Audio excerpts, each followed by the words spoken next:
Hi all, and thanks for being with me. Today I'm going to look at what is a lie. Do politicians lie? How often do they lie?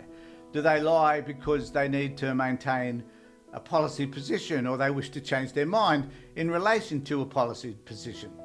So the first question I'm going to ask is simply, what is a lie? And it is to make an untrue statement with the intent to deceive. And I want to focus on that. So the intent is to deceive people. And particularly in the political context, it's obviously about deceiving the population or the voters. So when commentators state that climate change is a hoax, which happens on Sky News most of the time, yet the overwhelming science says something different, does that mean they are lying?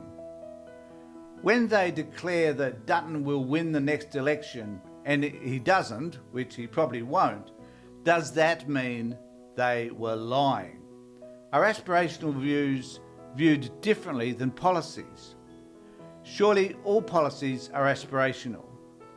As was evident by the pandemic, governments began to act differently because of the changing environment. Those who want to maintain coal and gas as sources of energy and have developed policies which support their uses cannot change their minds if the evidence that climate change is threatening the environment becomes more and more pronounced. I have a lot of respect for your country. I have a lot of respect and a lot of friendship for your people. I just say when we have respect, you have to be true and you have to behave in line and consistently with this value. Do you think he lied to you? I don't think, I know. Morrison had an agreement with the French government regarding the building of submarines, but cancelled that contract because he saw a better alternative with the US. So we are told anyway.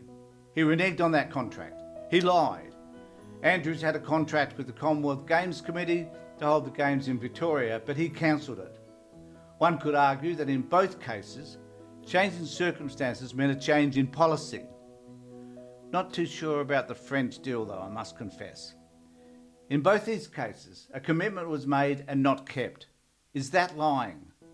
The significant point is that apparently, if you make a commitment to the electorate during an election campaign and change your mind, you are lying because elections are determined by the policies outlined. It is naive to think that the average Australian even knew what the Stage 3 tax cuts meant to them. The public was more concerned simply about the havoc caused by the Morrison government and just wanted to get rid of them.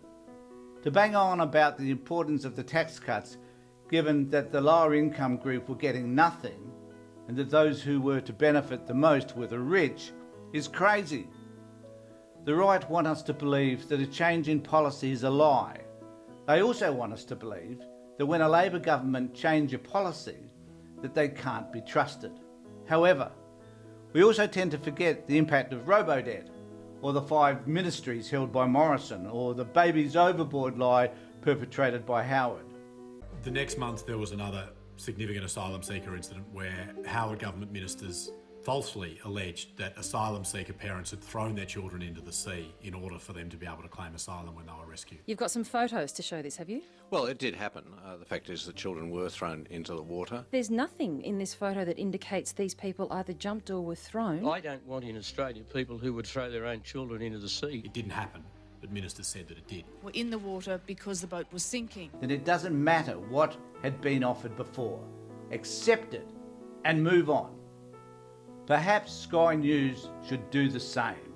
They won't, and they won't let go. They will milk this lie saga for as long as they can. The next big thing will be if Albanese is worthy of being the Prime Minister and who is sitting in the wings. It is intriguing how they will pump an issue hoping that it will eventuate so they can believe that they are influencers on the political landscape. A shaper, if you like, of political events. That the Murdoch press carry that degree of influence in itself is somewhat distressing. Let me know what you think in the comments below about this. What do you think? Do politicians lie? Do they lie intentionally? Are you persuaded by the fact that there has been a change in the tax cuts that will benefit you? Is it a lie, or is it just a change in policy? Let me know what you think in the comments below, and please remember to subscribe to my channel. Take care, look after yourselves, and more importantly, be safe.